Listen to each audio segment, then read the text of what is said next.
fun to do bad things, but I wanted to do hood rat stuff with my friend. Then you see a pack of Hell's Angels going by, people are going to want to look. Next thing you know, cars. Because they're just staring at us and not paying attention to stop traffic. If you wanted to break the law on an everyday norm, you should have joined a street gang. That's what they're known for. That's what they do. You're not allowed to steal cars on my block. We steal those cars. I mean, it was so bad by us in Vegas. I was in the pool swimming, and the guys came back. Hey, Pee-wee, the cops are here. They want to talk to you. I said, well, go talk to them. Find out what they want.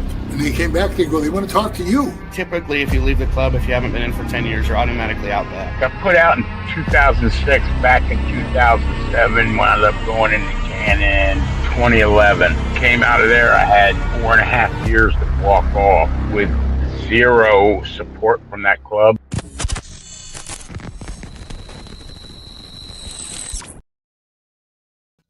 Welcome to this episode of Chatting with Stacks. I'm your host, Bill Stacks, and today we're going to talk about a fallen pagan member and a bunch of other things.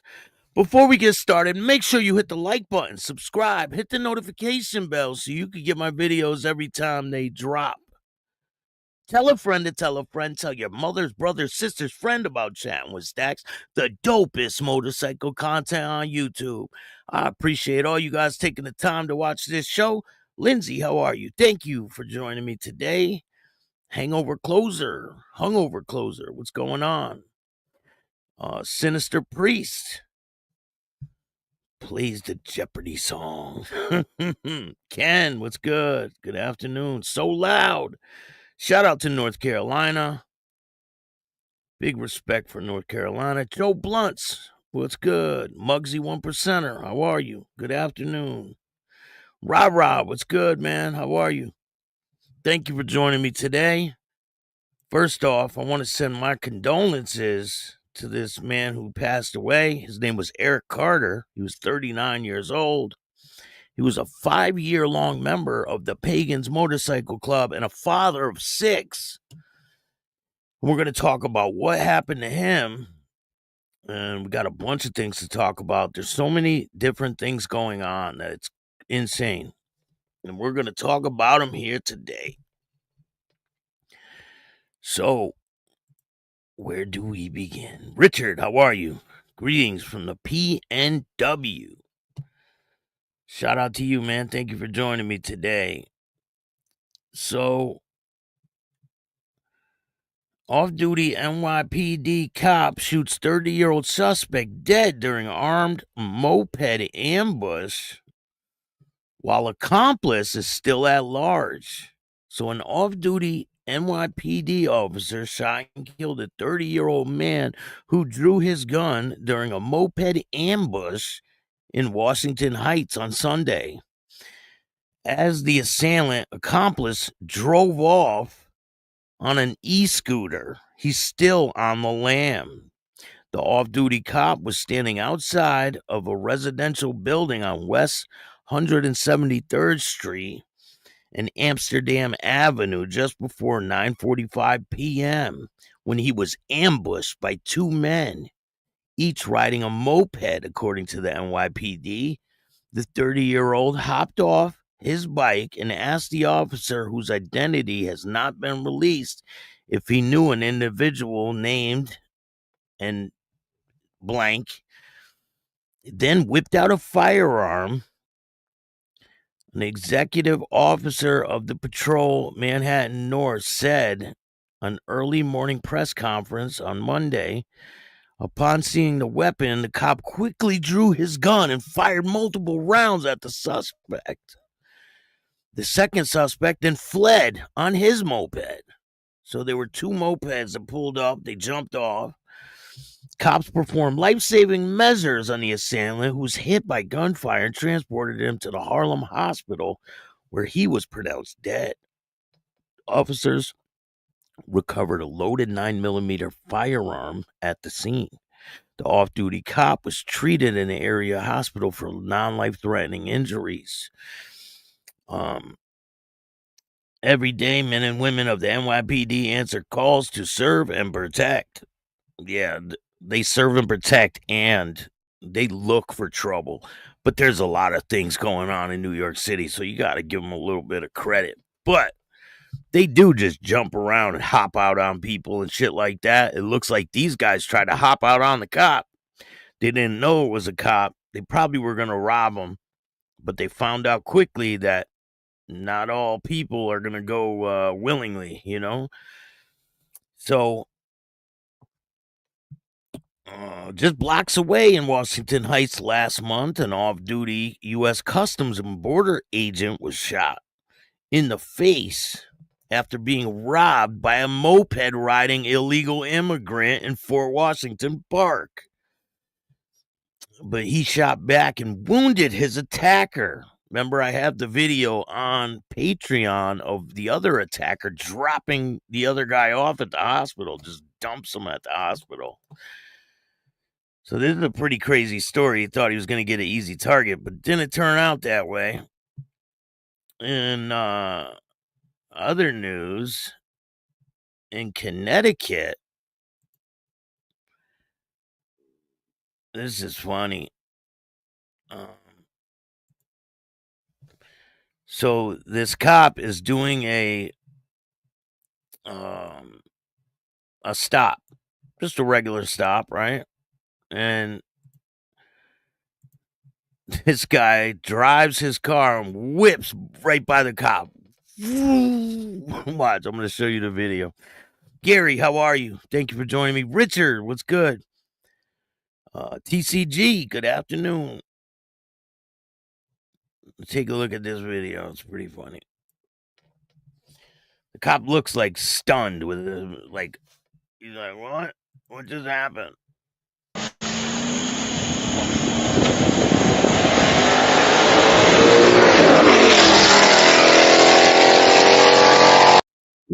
Look at the cop. Like, look at the cop.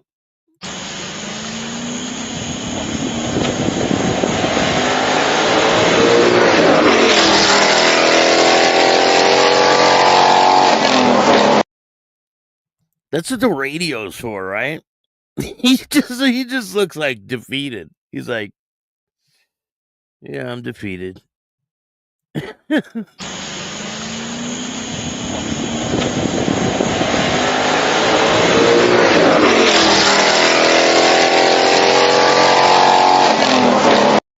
He's like, ain't no point in that.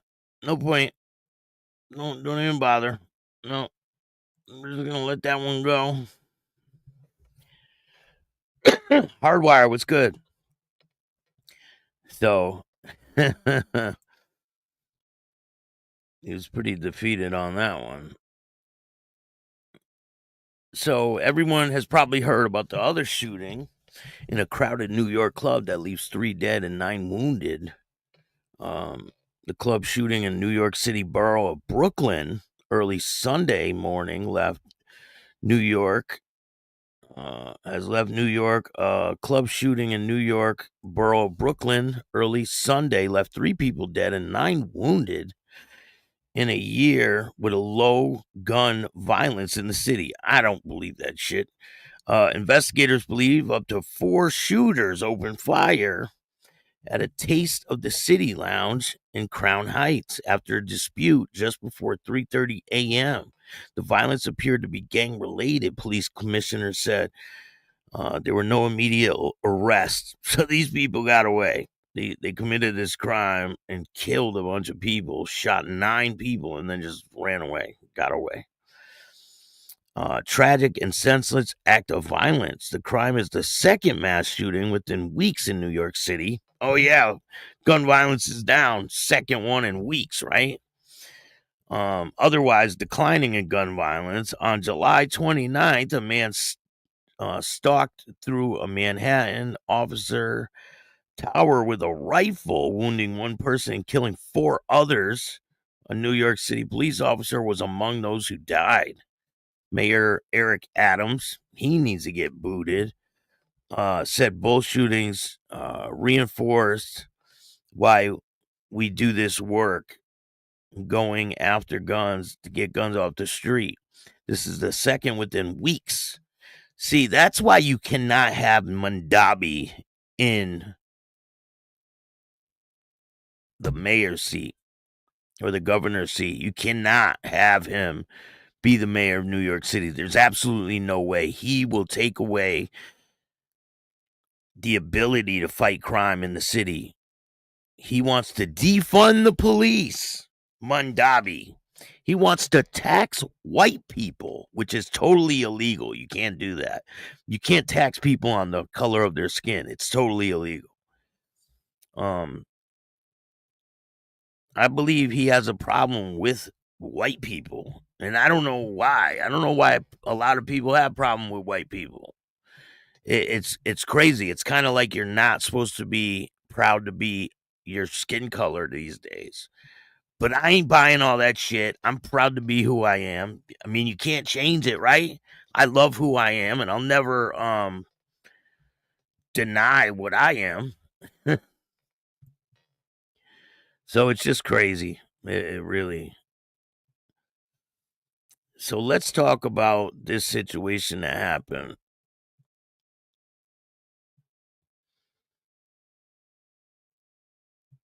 So this guy is a father of 6, and they had a big turnout. You see in the background.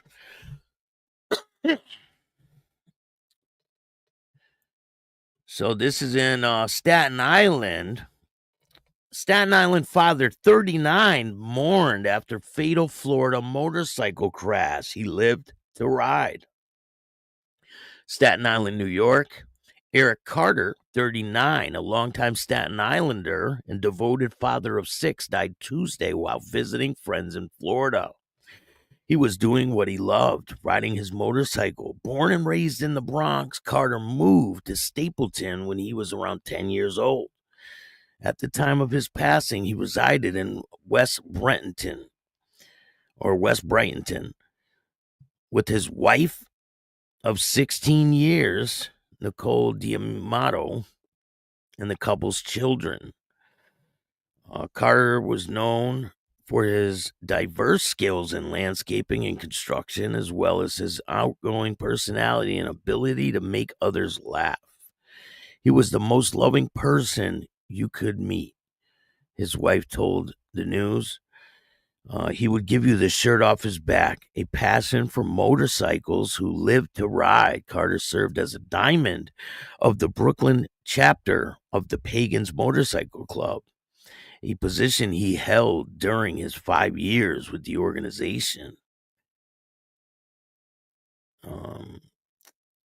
Nicole D'Amato gathers with her children and nephews at a candlelight vigil on Hill Street to remember her husband, Erik Carter, on Sunday, August 16th, 2025 in Stapleton.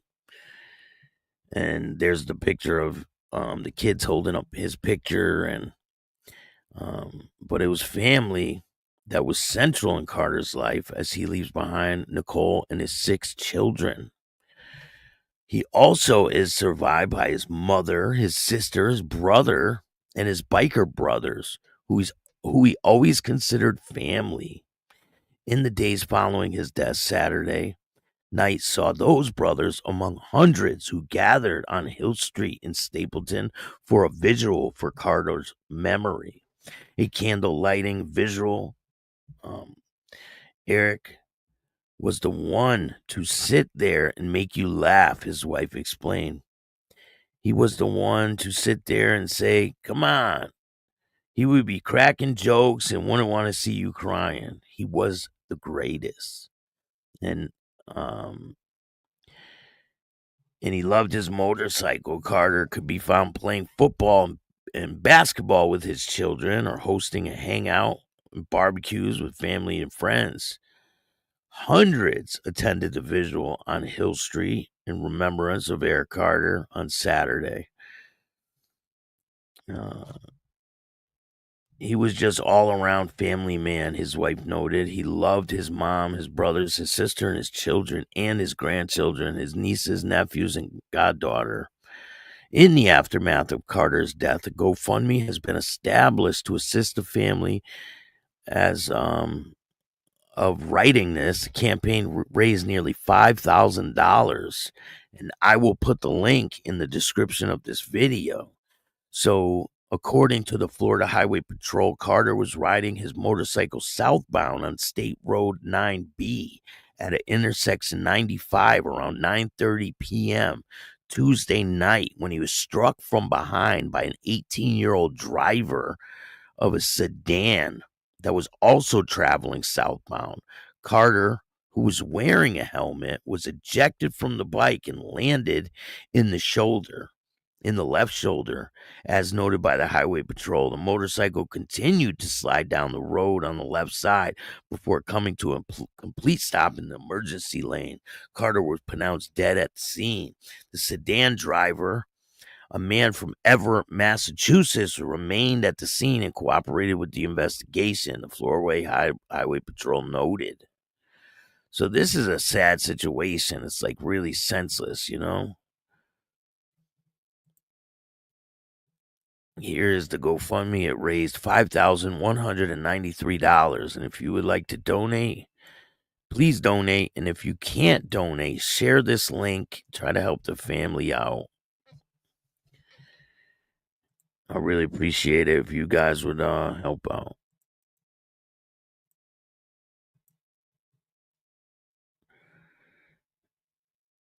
It says we're having a problem with Facebook for some reason.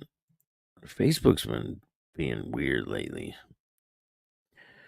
So if you can, donate. And if you can't, just share the link. That's all I ask, please. Thanks for covering this, Stacks. Definitely, Mountain Woman. We don't just cover the bad. I mean, this is a terrible thing that happened, but if we can help in any way of people who are dealing with tragedy, then we'll do that, you know? We're not just going to cover the arrests and the terrible things that happen. These people are people, and I'm trying to show that the media tries to portray them as these gang members and this organized crime, but that's definitely not the case. These are family men who just joined a club, and a couple bad apples will ruin the reputation for everybody else, and that definitely shouldn't be the case. So I'm going to share this link on Facebook, and if you can, donate to the cause, and if you can't donate, please share the link. And it's terrible. A family of 6 children lost their father. It's a terrible thing. It really is.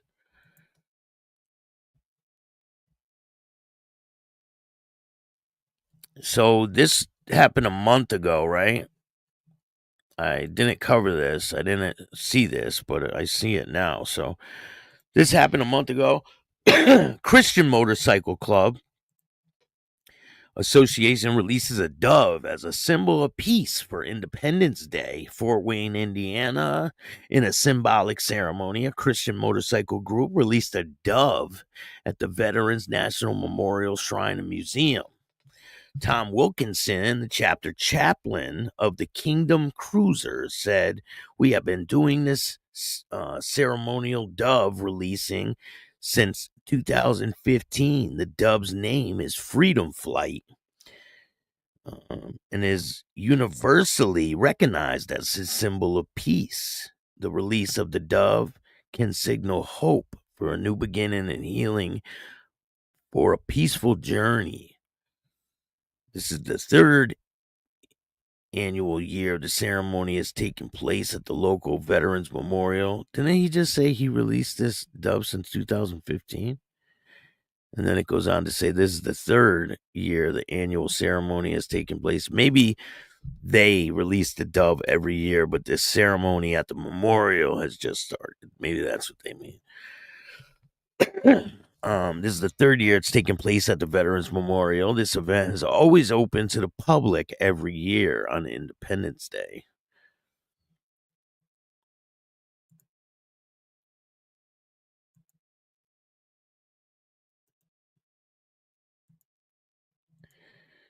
So in other news, a motorcyclist leads police on a chase until he runs out of gas. a motorcyclist.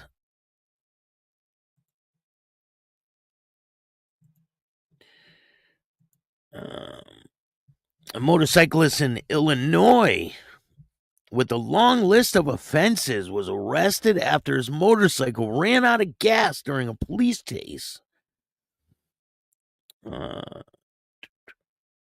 It says here, we don't suggest or condone being involved in a police chase. Actually, we think it's extremely stupid and dangerous thing to do. So much so, we particularly idiotic example. We want to take this time to name and shame the rider. This one comes courtesy of a man in Peoria, Illinois, who was arrested last week. Police deputies conducted a traffic stop after noting the motorcycle had no registration. And when the suspect, who's been identified as Donald Shaw, fled, however, Shaw didn't get far as he ran out of gas mid-chase. But that's not even the most ridiculous part of this chase. As it turns out, Shaw had plenty of reasons to flee, even beyond the fact that motorcycle riding was stolen. In the end, he was arrested for outstanding felony warrants, fleeing and eluding, possession of drug paraphernalia, on top of possession of a motor vehicle. And I got footage of the chase to show you guys. It is miraculous that he managed to evade police for as long as he did, racking up all those offenses. We've reported on criminal escape attempts in the past, and the most idiotic instant you ever seen is a motorcyclist trying to flee from police. Now, let me show you the video, and let me see what you guys think of this.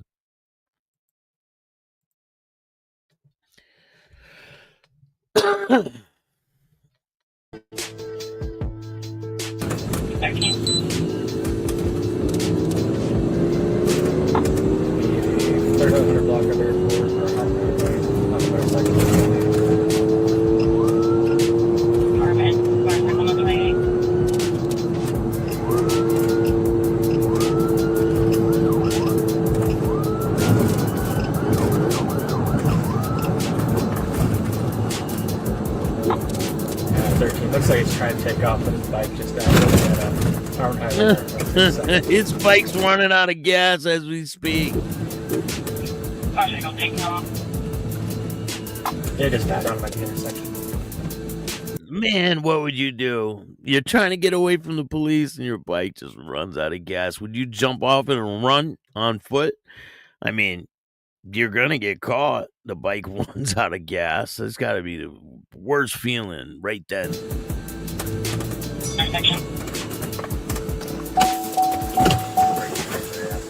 You're riding a stolen motorcycle. You probably should make sure there's gas in the tank. Look, he's trying to run on his feet like he's going to get away.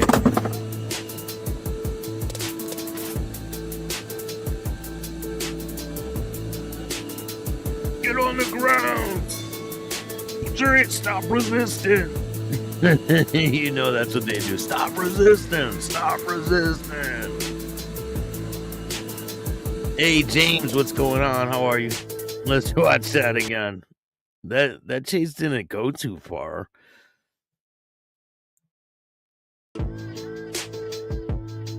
Look, he passed the gas station too. Was he going to pull in there? Look, the gas station's right there. He should have pulled it. Maybe he was going to get gas. Could have been, right? He's got his blinker on and everything. I think he was going to get gas.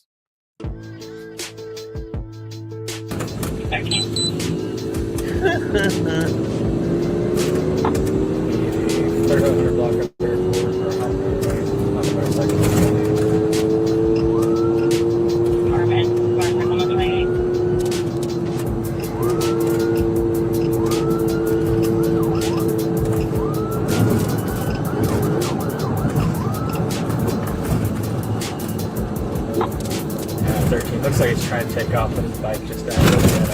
Arm highway here for 30 seconds.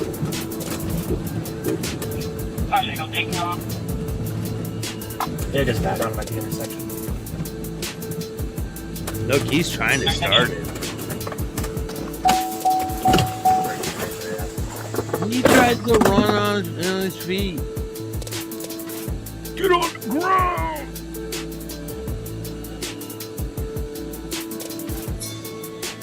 Stop resisting!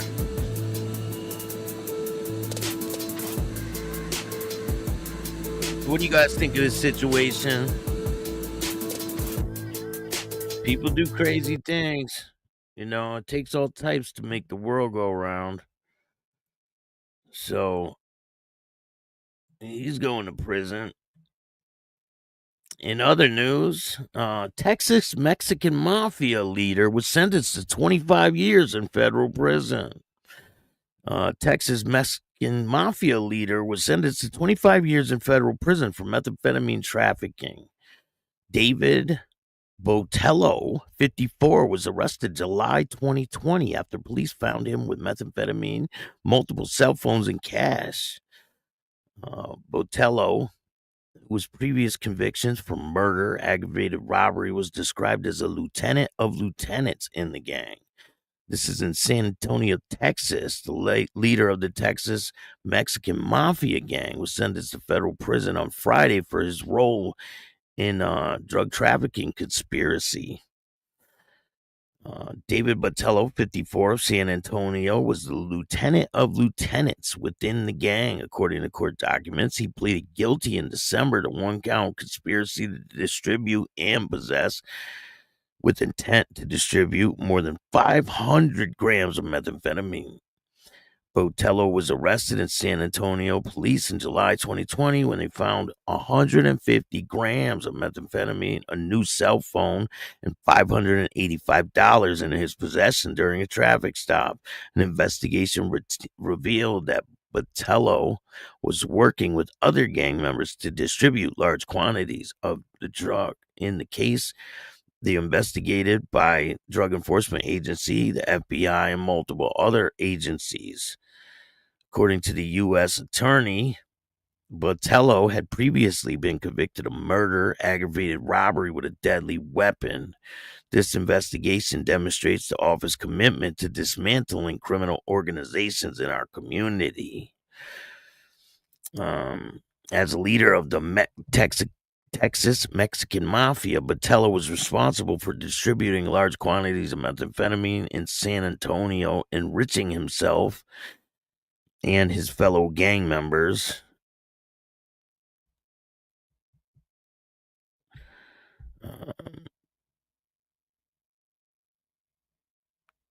To the detriment of so many of our fellow citizens.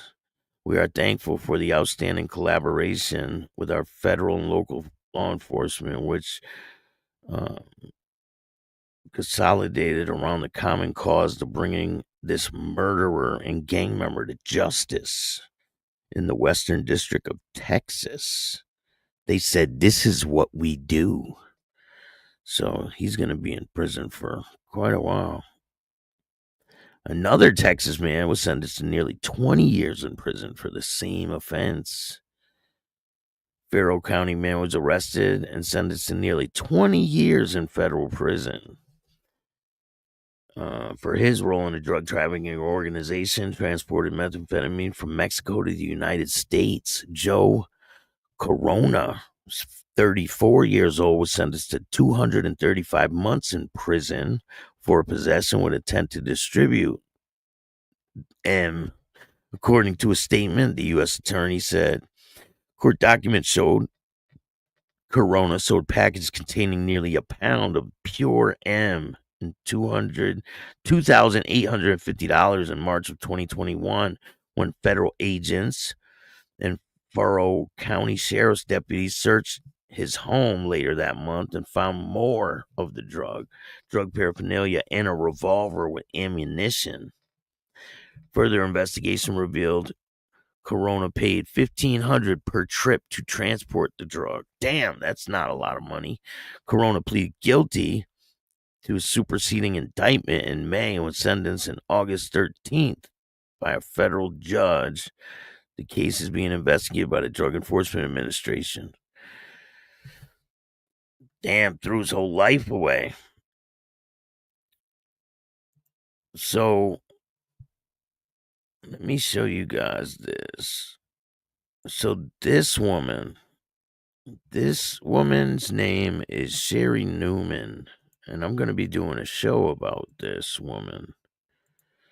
So this woman was killed in New Britain, Connecticut. A lot of people know about this story. Connecticut man convicted of the 1995 killing of Southington woman seeks a new trial. Prosecutors hid evidence, he says. So this is Sherry Newman. She was killed in a tattoo shop by Patrick Walsh. So allegedly, he was trying to impress members of the Hells Angels, but it didn't work out too well for him. Now he's throwing members of a club. I don't know exactly what club. He's throwing them under the bus, and he's blaming it on them. Says Hartford, 3 decades after the murder of a Southington native, Sherry Newman, the Bristol man was convicted of her murder, seeking a new trial, arguing that prosecutors concealed evidence that the jury could have used to alter his verdict.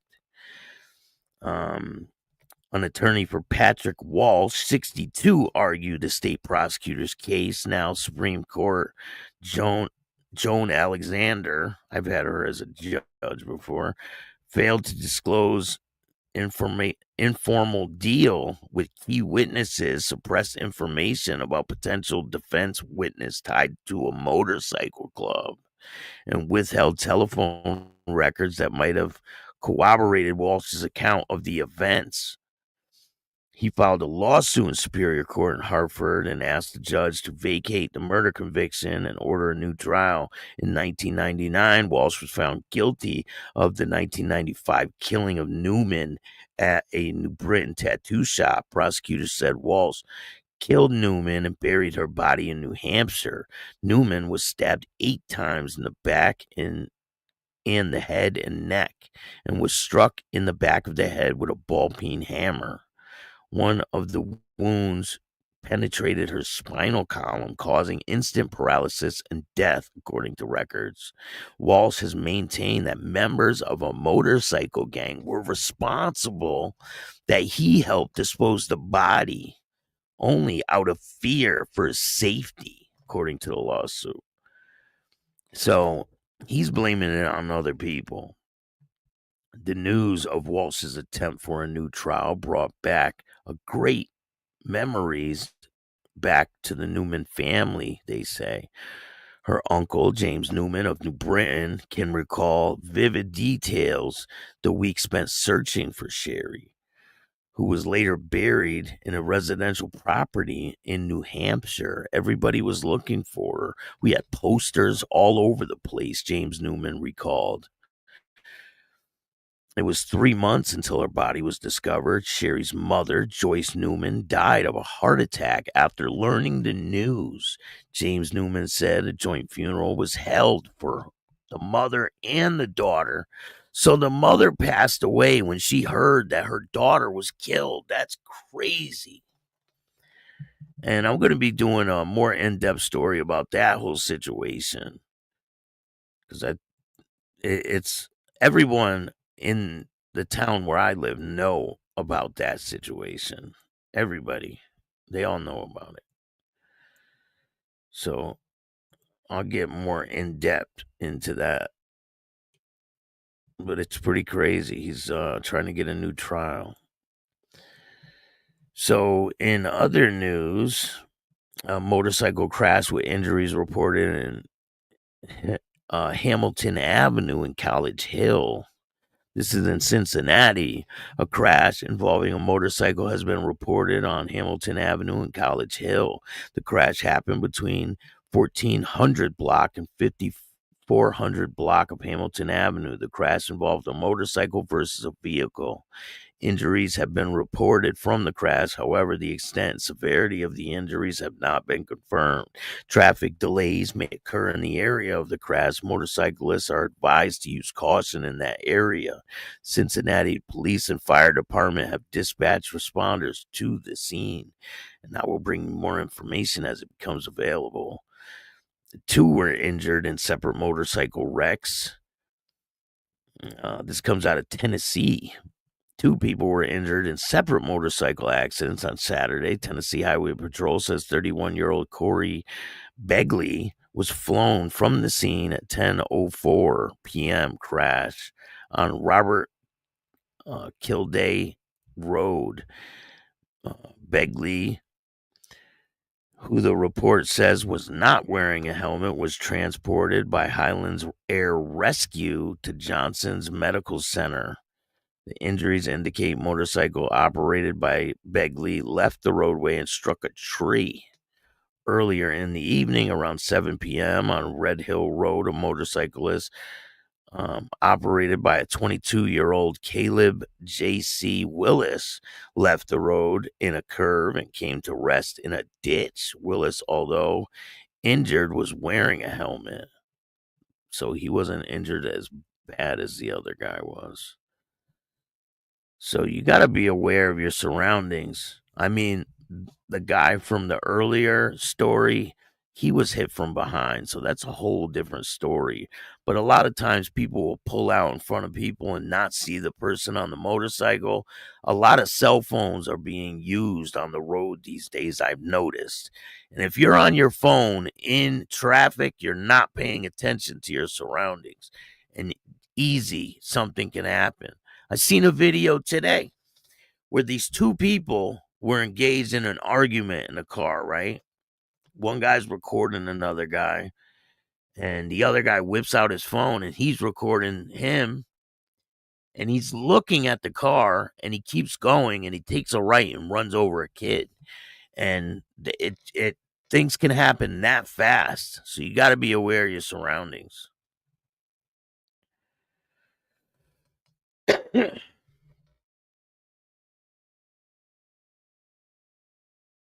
So a situation happened in Utah. Multiple police officers shot and killed in Quiet Town in Utah. 3 police officers and a K9 were shot on Sunday night in Tremington, Utah.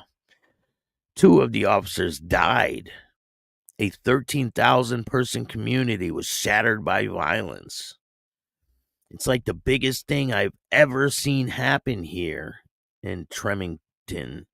Resident Caleb Heary said, according to the news, it's scary to see this stuff happen in this little, somewhat quiet town. Police said the incident grew out of what began as a domestic disturbance.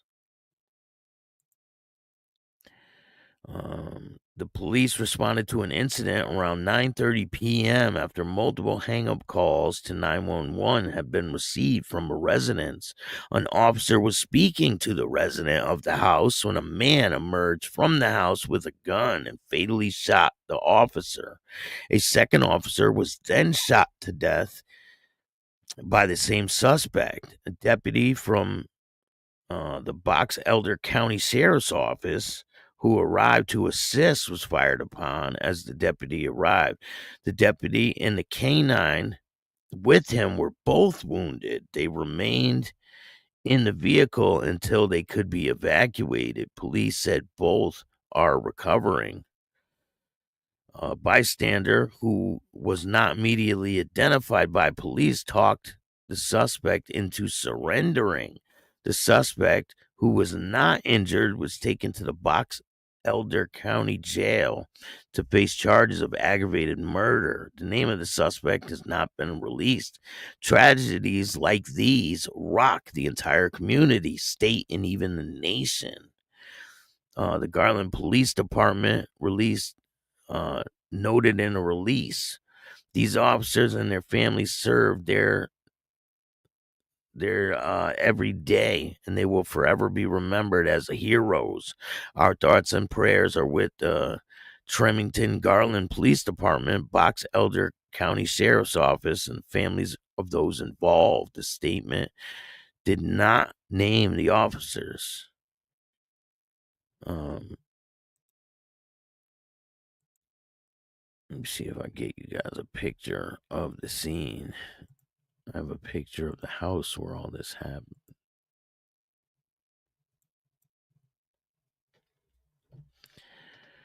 So here's a picture of the house where all this happened. That's pretty crazy. I thought there was somebody lighting off fireworks, the neighbor said. I came up the road and saw 2 cop cars and something in the road. Decided it wasn't a good situation. So I went to go back out, and when I went to back out, I caught a bullet through the driver's side door. It went through my windshield. So I dove, tailed, and ran home and called my wife and told her to come outside and make sure I didn't have no holes in me. It's pretty freaky, he said. I mean, that's a crazy situation.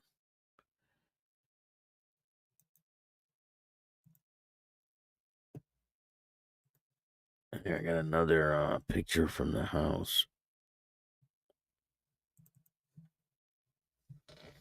So this is crazy. It's a domestic dispute, and it turns into this. Allegedly, this is the house where it all happened.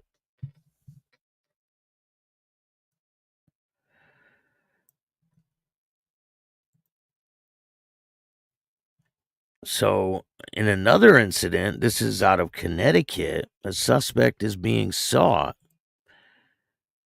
after he fired shots from a scooter. Suspect shots fired in vehicle scooter road rage incident. Newington, Connecticut. Newington police are looking for a group suspected in connection with Saturday night road rage incident during which shots were fired. Investigators say the incident involved a sedan and a group of people riding motorized scooters. During the altercation, the operator of one of the scooters opened fire into the sedan. No injuries were reported. Police do not believe this was a random act of violence. Says anyone with information regarding the incident or the identity of the suspect engaged in this road rage incident are urged to call police. That's crazy. I mean, what the hell is going on out here? And I want to give a big shout out to Hazmat from the Heathens Motorcycle family. He has a business, an embroidery business. So if you're out there and you're looking to get a patches made, or you're part of a club and you want to get your patches done, hit up my boy Hazmat. Here is his number. This is his family business. So hit up this number, 520-329-3290. Call for an appointment or text message. It says text only to the other number. Here, let me take off the bottom part so you could read the email, or email them. And they do embroidery, whatever you need. They can do patches, embroidery. Just hit him up. He's a great guy. Give you a good deal. Tell him Stack sent you. And again, if you can help out this family with the expenses to bury their family member, the GoFundMe's in the chat. Proof what's going on. Fort Worth, Texas. Hell yeah, wilding out here. They're wilding out everywhere, man. It's crazy. Hey, Hatchet, what's going on?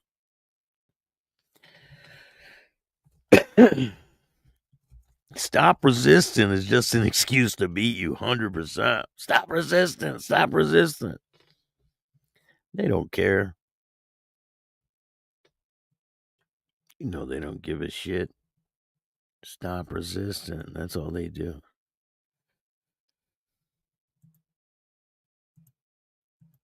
That's pretty crazy, though, the situation that happened in Utah. I mean, shit.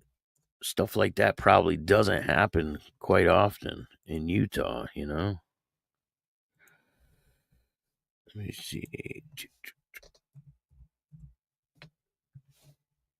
I'm going to put the link for the GoFundMe in the description of this video. If you want to go check it out later, you can.